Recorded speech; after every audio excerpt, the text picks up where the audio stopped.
नमस्कार दर्शकों, जिंदगी कैफ़े कार्यक्रम में मैं निशित जोशी आपका हार्दिक स्वागत करता हूं। दर्शकों, प्राचीन भारत से आधुनिक भारत के सफ़र की हम अगर बात करें तो उसमें शिक्षा हमेशा प्रमुख स्थान पर रही है। हम तक्षशिला की बात करें, नालंदा की बात करें या फिर विक्रमशिला की बात करें, दूर सुदूर से कई विद्यार्थी देश विदेश से वहाँ शिक्षा लेने के लिए आकर्षित हुआ करते थे। भारत ने ही पूरे विश्व को वेद, ज्ञान, आयुर्वेद और प्राचीन कला से अवगत कराया है। तो प्राचीन से आधुनिक भारत के एक सफ़र में हमारे देश में एक ऐसी संस्था कार्यान्वित है जो डिजिटल माध्यम से भारत की संस्कृति और परंपरा को, जो शिक्षार्थी है उनको डिजिटल प्लेटफॉर्म से समृद्ध कराती है, ज्ञान से समृद्ध कराती है, ज्ञान से अवगत कराती है। आज हम उस संस्था के बारे में बात करेंगे। वो संस्था है एशिया की सबसे बड़ी संस्था जो डिजिटल कंटेंट क्रिएट करने में और डिजिटल एजुकेशन देने में टॉप मोस्ट है, शीर्ष पे है। वो संस्था का नाम है consortium for educational communication, CEC। और आज हमारे साथ जो मेहमान जुड़े हैं वो है CEC के डायरेक्टर प्रोफेसर जगत भूषण नड्डा जी। नड्डा साहब, खूब खूब स्वागत है आपका, बहुत स्वागत है आपका जिंदगी कैफ़े कार्यक्रम में। और हमें बहुत खुशी है कि आपने दूरदर्शन को इस चर्चा के लिए समय दिया। दूरदर्शन बहुत पुराना और इसका रीच बहुत दूर दूर तक है और इसकी शुभकामनाएं गवर्नमेंट का है। हम भी गवर्नमेंट के ऑर्गेनाइजेशन हैं। I think we gel better. जी, बहुत बहुत शुक्रिया सर। मैंने शुरुआत में CEC के बारे में तो बताया, लेकिन डिटेल में आपसे काफ़ी जानकारी हम चाहेंगे। पहले तो ये 1993 में CEC की स्थापना हुई, तो क्या उद्देश्य है, किस विजन से CEC काम कर रहा है और अभी काम कर रही है?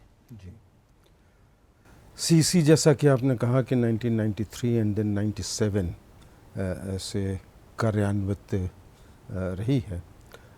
ये सोच मैं तो कहूँगा कि it was the wisdom of people at that time who thought that digital education कितना इम्पॉर्टेंट हो जाएगा इस देश के लिए समय के साथ साथ। ये अलग बात है कि इसका प्रॉपर रियलाइजेशन जो हुआ वो कोरोना काल में लोगों को हुआ। सही बात है ना। लेकिन ऐसा नहीं है कि उसके पहले ये कार्यक्रम नहीं थे।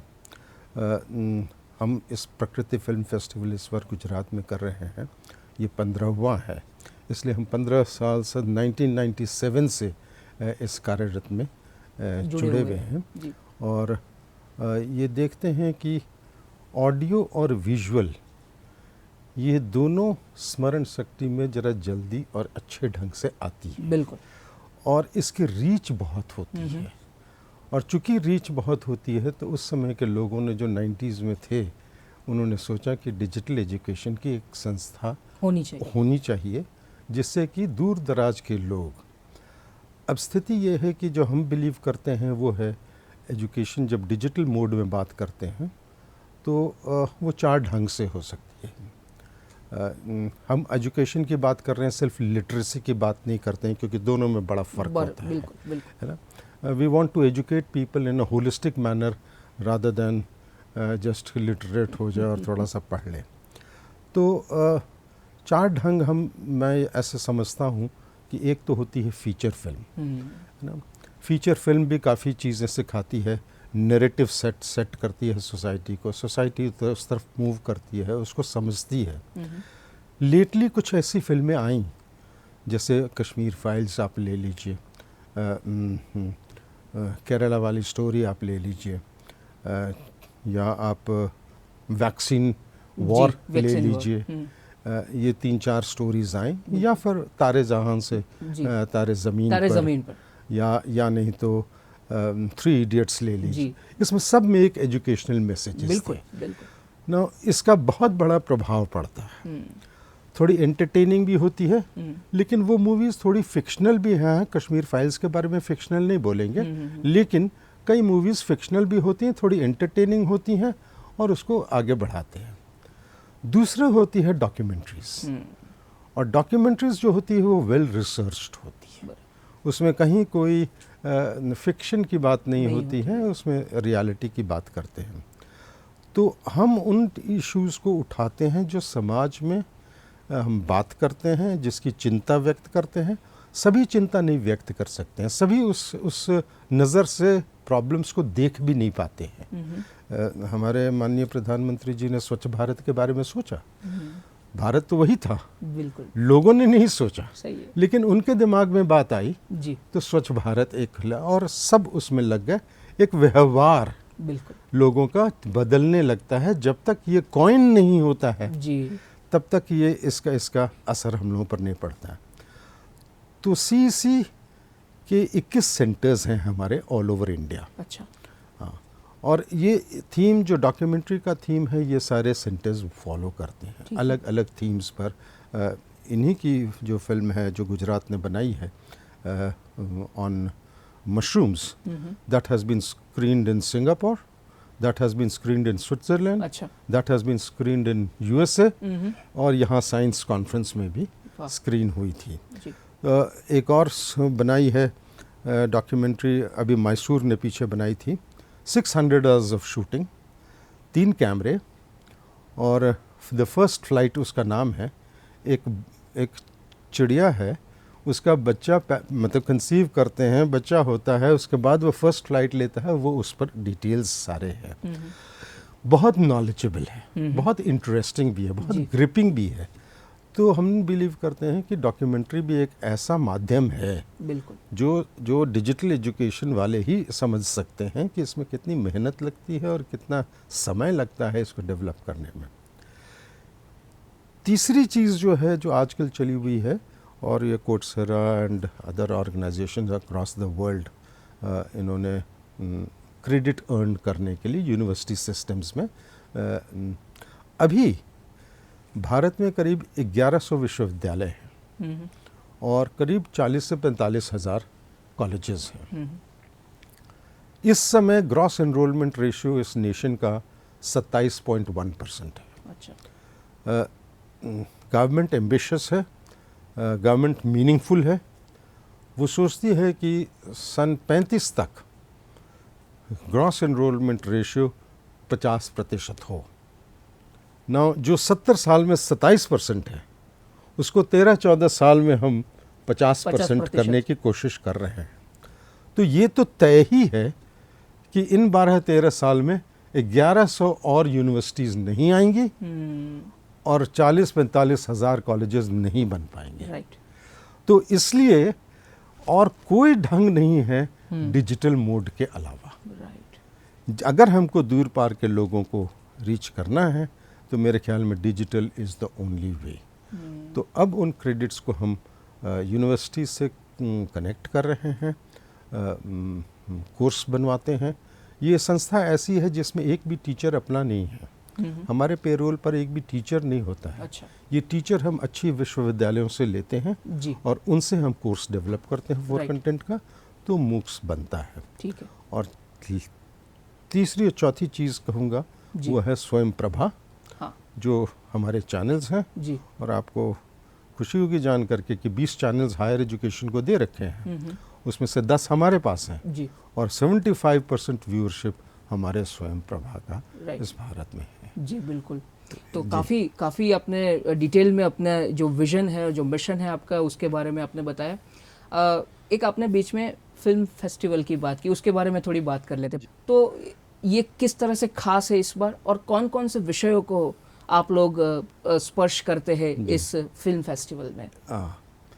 ये film festival travels across country, जो 15 हमने किए हैं, सब अलग अलग जगह करते हैं जी। उसका कारण ये है कि हर जगह के लोगों को इसका पता चलना चाहिए। एक तो चूँकि डिजिटल बड़ा न्यू था इस इंडिया में, वो बोला कोरोना में ज़रा ज़्यादा लोगों को एहसास होना शुरू हुआ, तो इसका एक प्रमोशनल ऑब्जेक्टिव भी है कि डिजिटल एग्जिस्ट कर रहा है आपके लिए और आप लोगों के स्टूडेंट्स के लिए और टीचर्स के लिए। मूक्स बनाना भी सरल काम नहीं है। टीचर्स की भी ट्रेनिंग की आवश्यकता पड़ती है कि कैसे कैसे मूक्स बनाना। मूक्स माने मैसिव ऑनलाइन कोर्सेज, हमारे दर्शकों को थोड़ा ये मैसिव ओपन ऑनलाइन कोर्सेज है ना, ये इसमें क्रेडिट अर्न कर सकते हैं।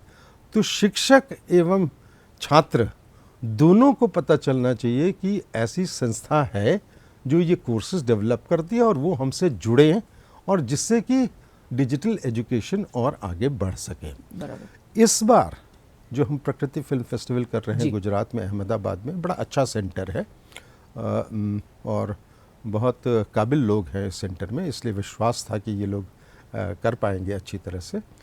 तो इसमें 4 विषय हैं। एक है ह्यूमन राइट्स, एक है डेवलपमेंट, ओके, एक है एनवायरनमेंट और एक है स्वच्छ भारत। इन 4 विषयों पर हम लोगों ने ऑल ओवर इंडिया एंड बाहर से जो सेंटर्स हैं उन लोगों से फिल्म्स मंगाई थी जो डॉक्यूमेंट्री पिछले साल बनी हों। पुरानी डॉक्यूमेंट्रीज हम नहीं लेते हैं। अच्छा, ये डॉक्यूमेंट्रीज वो जब देते हैं तो 2 peer रिव्यू होता है, ओके, उसको सिलेक्ट करते हैं और फिर यहाँ आकर के कुछ को जो बेस्ट हमको लगती हैं जो सिलेक्ट होती हैं उनको हम यहाँ शो करते हैं। तो इससे होता क्या है, एक वातावरण में डिजिटल मोड के प्रति एक जागरूकता होती है और ये भी पता चलता है कि कैसे कैसे कोर्सेज हैं, क्या क्या कोर्सेज पढ़ाते हैं। और अब जो न्यू एजुकेशन पॉलिसी में जो हम बात करते हैं कि होलिस्टिक डेवलपमेंट की बात करते हैं, फ्लेक्सिबिलिटी की बात करते हैं, तो होलिस्टिक डेवलपमेंट तो इसी ढंग से होगा जब आप समाज के कठिनाइयों को और उनके समाधान को समझ सकते हो। बिल्कुल। तो इसलिए इस दृष्टि से ये प्रकृति फिल्म फेस्टिवल में इन 4 विषयों को लेकर के हम पढ़े हैं। आपने जिस अभी बात की सर, तो उसमें आपने न्यू एजुकेशन पॉलिसी NEP की बात की। अगर हम CEC की बात करें NEP के परिप्रेक्ष्य में, तो CEC NEP को लेकर किस दिशा में आगे बढ़ रही है? देखिए, हमारे जो कंटेंट डेवलप होते हैं, चाहे वो स्वयं प्रभा में हो, चाहे मूक्स में जो रिकॉर्डिंग होती है, उसमें से स्निपेट्स हम निकाल लेते हैं लेक्चर फॉर्म में। स्निपेट्स माने किस तरह से? छोटे छोटे, जैसे जो स्वयं मूक्स कोर्सेज हैं वो तो कंप्लीट कोर्स है, लेकिन उस कोर्स में भी 20 आवर्स 25 आवर्स का लेक्चर भी है। अच्छा, है ना? तो वो 25 आवर्स के लेक्चर्स में हम अलग अलग पोर्शन के लेक्चर्स उतार करके फिर हम अपने यूट्यूब चैनल में डालते हैं। अच्छा, और हमारी व्यूअरशिप कई कंट्रीज़ में है, बट द हाईएस्ट व्यूअरशिप जो अभी एग्जिस्ट कर रही है, इंडिया है, पाकिस्तान है, USA है, अच्छा, इंग्लैंड है, श्रीलंका है और एक कंट्री है तो इस सब में CEC का डिजिटल कंटेंट जा रहा है, एक्सेस हो रहा है ये इन देशों में। इन देशों में। और सेकेंड तो पाकिस्तान ही है। अच्छा, लेकिन एक और स्वरूप इसका ये है जी, कि मिनिस्ट्री ऑफ एक्सटर्नल अफेयर्स भी टाई अप कर रही हैं अच्छा, फॉरेन कंट्रीज से, जहां इंडियन डिग्री की मान्यता उनके लिए हो, बिकॉज ग्लोब इज़ वन, बिल्कुल, है ना? कई जगह एजुकेशन सिस्टम बहुत नहीं डेवलप्ड है, तो वहाँ एक्सटर्नल अफेयर्स मिनिस्ट्री, बिकॉज हम डायरेक्टली उनके साथ नहीं अलाइन कर सकते हैं, तो इन क्रेडिट्स को वो वैल्यू करेंगे तो वो अपने आप को अडॉप्ट कर पाएंगे, है ना? अपने कोर्स में, अपने डिग्री में वो डिग्री वो देंगे, लेकिन हमारा कोर्स भी कोई कर लेगा तो ये क्रेडिट अर्न हो गया उसके स्टूडेंट का, तो उस पर भी बात चल रही है। इसलिए हमारा व्यूअरशिप अक्रॉस द ग्लोब है, तो इसलिए हम लोग बड़े गर्व के साथ कह सकते हैं कि we are contributing towards it, and internationalise हो जाए तो नथिंग लाइक इट। ये ज़रूर है ख़ास बात स्वयं और मूक्स की कि गवर्नमेंट ऑफ इंडिया इस क्रेडिट अर्निंग को फ्री ऑफ कॉस्ट अपने स्टूडेंट्स को देती है। बाकी सब जगह आप कोर्सेरा ले लीजिए, दूसरे लीजिए, वो कमर्शियल है, वो पे करना पड़ता है हैवी प्राइस, लेकिन हमारे कोर्सेज जो हैं वो फ्री ऑफ कॉस्ट अवेलेबल हैं, जिससे उन व्यक्तियों को जो यूनिवर्सिटीज़ में नहीं पहुंच पाते हैं, या सोच लीजिए कि 1100 यूनिवर्सिटीज़ नहीं आएंगी तो कल कहाँ एडमिशन लेंगे, इसलिए यूनिवर्सिटी की भी बात हो रही है। तो आपने जो कोर्सेज की बात करी सर, UG और PG लेवल के जो कोर्सेज हैं, तो उनसे कौन कौन से विषय होते हैं? और दूसरा प्रश्न भी मैं पूछ ही लेता हूँ उसके परिप्रेक्ष्य में है, अगर कोई विद्यार्थी है वो आपके स्वयं प्रभा या चैनल से कोई कंटेंट देखता है, अगर उसको कोई डिफ़िकल्टी, कोई क्वेश्चन मन में राइज हुआ, तो वो कहाँ जाके पूछेगा? UG और PG के जो कोर्सेज है ना, सीईसी के पास सारे नॉन टेक्निकल कोर्सेज हैं। इन द सेंस इंजीनियरिंग नहीं है, मेडिसिन नहीं है, इन कोर्सेज को हम लोग नहीं चलाते हैं। हम बाकी सोशल साइंसेज के मैनेजमेंट वगैरह सब वो कोर्सेज हम डेवलप करते हैं और रन करते हैं। आज की तारीख में ये देखिए, ये कार्यक्रम शुरू हुआ 18 से, स्वयं मूक्स जो स्टार्ट हुआ, मूक्स तब से स्टार्ट हुआ। पहले तो हमारे पास जो कंटेंट थे उन कंटेंट को हमने मूक्स में कन्वर्ट किया, उसको रीपर्पस किया, लेकिन अब तो हम सारे फ्रेश कंटेंट्स बना रहे हैं। तो ये जो सब्जेक्ट्स हैं ये नॉन टेक्निकल को टेक्निकल को छोड़ करके सारे नॉन टेक्निकल सब्जेक्ट्स हम डेवलप कर रहे हैं, और डेवलप करके फिर हम मूक्स प्लेटफॉर्म पर गवर्नमेंट को देते हैं, वो रन करते हैं, which is free of cost for the students. हमने स्टार्ट किया था 4000 स्टूडेंट्स से, आज 60 लाख स्टूडेंट्स रजिस्टर्ड जुड़े हुए हैं। जी बिल्कुल। और कोई स्टूडेंट को कोई क्वेरी हुई, हाँ, तो अच्छा, वो स्वयं प्रभा की बात है। हाँ, वो स्वयं प्रभा में ऐसा है कि हमारा एक व्यास चैनल चलता है जो लाइव है, उसमें अगर कोई किसी को क्वेरी होती है तो टोल फ्री नंबर है, उस पर वो कॉल कर सकते हैं। नहीं तो हम 3 टाइम्स उसको रन करने की कोशिश करते हैं, और कोई स्टूडेंट अगर मैसेज देता है हमारे को, अगर फ़ोन पर भी मैसेज देता है तो हम उसको रिस्पॉन्ड करते हैं। हम ये चाहते हैं कि एक स्टूडियो बन रहा है जिसमें 10-20 स्टूडेंट्स रहें और उनको लेक्चर दिलवाएं। उसमें फ़ायदा क्या होता है कि 10-20 स्टूडेंट्स के बाय एंड लार्ज जो क्वेश्चंस होते हैं ना, वही सबके भी होते हैं, है ना। बहुत प्रश्न नहीं निकल सकते हैं किसी भी चीज़ में, तो उनसे ही उठ करके आएंगे, और उनका अगर जवाब मिलता है तो ये सबको जो व्यू कर रहे हैं उनको इसका लाभ मिल पाएगा। ऐसा विचार है। जी, बहुत अच्छा विचार है सर आपका। एक और भी पूछता हूँ, जैसे कि ये यूनिवर्सिटी की आपने बात की, तो एक प्रश्न मैं पूछ ही लेता हूँ कि सीईसी भी एक यूनिवर्सिटी के तौर पे उभर के आएगी आने वाले दिनों में? ये गवर्नमेंट की पॉलिसी होगी, कैसा होगा, लेकिन एक चीज़ ज़रूर है जी, जो मैं जानता हूँ कि we will be a part of it, because the concept is hub and spoke. सबके पास सारे क्षमताएं नहीं हैं। जैसे सीईसी अभी एडमिशन्स नहीं लेता है, सीईसी एग्जामिनेशन नहीं कराता है। अगर हम बनते भी हैं यूनिवर्सिटी तो हमको किसी से एग्जामिनेशन कराना पड़ेगा, क्यों? अभी हम एनटीए से कराते हैं, फिर हम है ना, नेशनल टेस्टिंग एजेंसी से कराते हैं। तो वैसे ही एडमिशन्स हम नहीं लेते हैं, वो रजिस्टर करते हैं, ऑनलाइन करते हैं, लेकिन उनका कोई डेटा तो रखेगा कोई। तो इसलिए वो टाइप करना पड़ेगा, जो हब एंड स्पोक की बात करते हैं। अब हब कौन बनेगा और स्पोक कौन बनेगा, ये बाद की बात है, जो सरकार इस पर तय करेगी। लेकिन सरकार बहुत बड़ा सोच रही है और बड़ी सीरियस है, और हम लोगों का भी योगदान उसमें अवश्य रहेगा, ऐसा मैं। आपने योगदान की बात की, तो मैं यूनिवर्सिटीज़, बाकी जो यूनिवर्सिटीज़ है उसके योगदान के बारे में भी कहूँगा, या फिर सीईसी के इनिशिएटिव्स के बारे में बात करूँगा। उसमें 2 प्रश्न है कि जो बाकी की यूनिवर्सिटीज़ है वो आपके साथ जुड़े, और जो प्राइवेट यूनिवर्सिटीज़ है वो भी आपके साथ जुड़े, उसके लिए सीईसी किस तरह से कार्यरत है या कौन से इनिशिएटिव्स ले रहा है? देखिए, 2 चीज़ें हैं। अब तो गवर्नमेंट ने ये भी कर दिया है न्यू एजुकेशन पॉलिसी में प्रोफेसर बाय प्रैक्टिस, इसलिए कोई ज़रूरी नहीं है कि वो कहीं प्रोफेसर भी हो। वो इंश्योरेंस से रिटायर किया हो सकता है, कहीं से भी, या नौकरी छोड़ कर अनुभव से वो क्लास में आकर के पढ़ा सकता है, and he can be get an appointment of professor of practice. अगर वो स्थिति है तो मैं मूक्स भी तो उनसे बनवा सकता हूँ।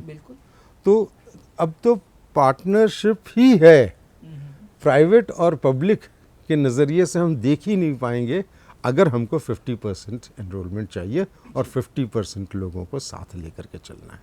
यानी 1100 यूनिवर्सिटीज़ में 30-40% होंगी पब्लिक यूनिवर्सिटीज़, बाकी तो सारी प्राइवेट ही हैं और मान्यता पाई हुई हैं, इसलिए वो तो हमारे अंग ही हैं। अब तो हम इसमें भेदभाव नहीं करते हैं कि ये प्राइवेट यूनिवर्सिटी का टीचर है, टीचर अच्छा है तो उससे हम कोर्स बनवाते हैं। अभी हमारे पास 21 सेंटर्स इंडिया में हैं। हम इतना ही ध्यान रखते हैं थोड़ा कि हमारे सेंटर में आकर के वो कोर्स बनाएं, जिससे कि थोड़ी गाइडेंस उनको भी हो जाए, क्योंकि हम लोग इसमें काम करते रहे हैं। ऐसे बनाने को कोई भी प्राइवेट स्टूडियो भी बना सकता है, लेकिन शायद जो आवश्यकताएं एजुकेशन का और एकेडमिक्स का रहता है उसका उसको ज्ञान न हो। हमारे प्रोड्यूसर्स सब जानते हैं मूक्स क्या है, हमारे प्रोड्यूसर्स जानते हैं कि लाइव लेक्चर्स क्या होता है, तो ये सरल होगा। हम उनको बोलते हैं कि हमारे पास ही आइए। तो थोड़ा सा लिमिटेशन उसमें मैं ये कहूँगा ज़रूर होता है कि मान लीजिए गुजरात में है तो गुजरात से कच्छ से आने में फैकल्टी को जो बहुत अच्छा भी होगा उसको आने में थोड़ी कठिनाई तो होगी, लेकिन हम उसको पे करते हैं, तो इसलिए आएँ तो अच्छा रहेगा। जी बिल्कुल। और जो इनिशिएटिव्स आप फ्यूचर में लेने वाले हैं उसके बारे में अगर आप बताना चाहें तो हमारे दर्शकों को कौन कौन सी नई चीज़ें आप अभी करेंगे? अभी तो हम ऐसा कहें कि जो नई चीज़ जो हम कर रहे हैं वो ये कर रहे हैं कि अब 3 ईयर डिग्री प्रोग्राम से 4 ईयर डिग्री प्रोग्राम हो गया है ना। कंटेंट उसका जो कोर्स करिकुलम होगा वो अब बड़े जल्दी ही यूजीसी की वेबसाइट पर आ जाएगा, बन रहा है। और 2 सेमेस्टर्स के बन गए, 3 सेमेस्टर्स के। अभी हम सारे सब्जेक्ट्स को अब नहीं छू रहे हैं, अब हम कंप्लीट 8 सब्जेक्ट्स के सारे डिटेल्स हम ले रहे हैं और उसको हम डेवलप कर रहे हैं। हमारे सारे सेंटर्स अब उसमें लगे हैं। तो फर्स्ट 2 सेमेस्टर्स हो गए हैं, अब 3rd एंड 4th सेमेस्टर कर रहे हैं, फिर 4th एंड 5th सेमेस्टर करेंगे। अभी हमारे पास 17 सब्जेक्ट्स हैं लेकिन 8 पर हमारा ध्यान है, 17 हम बाद में करेंगे। वो उसका कारण क्या है कि यूनिवर्सिटीज़ में आप बोलते तो हैं कि इलेक्टिव्स ये है और फिर इतने ऑप्शंस हैं आपके पास, लेकिन टीचर नहीं है इसलिए वो कभी ऑफ़र होता ही नहीं है। हम उनको बना रहे हैं। इसलिए अगर इच्छा हो किसी की, क्योंकि new education policy talks about flexibility, it talks about ability, it talks about your choice of papers. तो जब इन चीज़ों के बारे में वो बात करते हैं तो चॉइस जब हम देंगे ही नहीं तो वो पाएंगे कहाँ से? तो वो क्रेडिट इन सब्जेक्ट से ले सकते हैं। तो हम 8 डिग्रीज़ का कंप्लीट प्रोग्राम, फिर 9 डिग्रीज़ का कंप्लीट प्रोग्राम बनाने का प्रयास कर रहे हैं। इसलिए कई बार ऐसा लगता है कि और सब्जेक्ट्स थोड़े छूट जाते हैं, निगलेक्ट हो जाते हैं, लेकिन सबकी क्षमता है जी, है ना। तो जो एग्ज़ाम की अगर आपने बात की तो सर जो लैंग्वेज है, भाषा, वो किस भाषा में जो विद्यार्थी है वो एग्ज़ाम दे सकता है? बहुत सीरियसली इस विषय पर विचार किया गया। हम सारे कंटेंट को 12 और लैंग्वेजेस में ट्रांसलेट कर रहे हैं। अच्छा। हाँ, जिससे कि कोई भी दूर दराज का कोई भी व्यक्ति जो एजुकेशन से जुड़ना चाहता है वो छूट ना जाए। बिल्कुल। इसलिए हमारा प्रयास ये है कि सारा कंटेंट हम ट्रांसलेशन भी कर रहे हैं और भी इंस्टीट्यूशंस हैं जो ट्रांसलेट कर रही हैं। स्वयं बोर्ड बड़ा सीरियस है इस मामले में। और once that is translated then you can write in your own language, अपने हिसाब से पढ़ पाएंगे। क्योंकि मातृभाषा एक ऐसी भाषा होती है, मैं अपना एग्जांपल दे सकता हूँ। मैं अंग्रेज़ी स्कूल में पढ़ा था जी। पहली से लेकर के 10 तक एक पेपर होता था लैंग्वेज और एक इंग्लिश लिटरेचर और एक इंग्लिश लैंग्वेज। अब मैं कई बार फील करता हूँ कि 10 वर्ष में 6 पीरियड्स होते थे क्लास के प्रतिदिन, 1/3 समय मैंने विदेशी भाषा सीखने में ही लगा दी। शायद मैं भूगोल ज़्यादा जानता अगर मातृभाषा में पढ़ाई गई होती, शायद मैं इतिहास ज़्यादा जानता अगर मातृभाषा में पढ़ाई गई, और सरल होता मेरे को जानना और पढ़ना। इसलिए ये बहुत इम्पॉर्टेंट है कि आप दिल से सोचें और दिल से पढ़ें, तब आप कनेक्ट होते हैं। जो भी देश डेवलप हुए हैं वो मातृभाषा में ही डेवलप हो पाए। बिल्कुल। तो दूसरा प्रश्न है कि नॉर्मली आज लोग टीवी कम देखते हैं क्योंकि डिजिटल प्लेटफॉर्म जैसे, और सीईसी तो डिजिटल कंटेंट को ही प्रमोट कर रहा है, तो उससे लगेगा कि जो प्रतिभा आपको पहले मिलता था उससे कई अधिक आने वाले वर्षों में मिलेगा। हाँ, लेकिन थोड़ा सा इसमें मैं ऐड अप करूँगा कि जो अर्बन ग्रुप है उनके पास तो बहुत ऑप्शंस हैं, जो सिटीज़ में रहते हैं। हमारा प्रयास उन लोगों के लिए है जो सोशली, इकोनॉमिकली, जियोग्राफिकली डिप्राइव्ड हैं एजुकेशन के प्रति। इसलिए बहुत ज़्यादा हमारा ध्यान उनके प्रति भी रहता है डिजिटल मोड में। वैसे फ़ोन तो सबके पास है आजकल, आप किसी भी किनारे में गांव में चले जाएंगे, लोगों के स्मार्टफोन तो सब यूज़ कर ही रहे हैं। इसलिए gradually we will come back on this platform also very strongly. जी। अंत में दूरदर्शन के माध्यम से आप हमारे दर्शकों को क्या संदेश देना चाहेंगे? मैं यही संदेश देना चाहूँगा कि जहाँ तक एजुकेशन की बात है,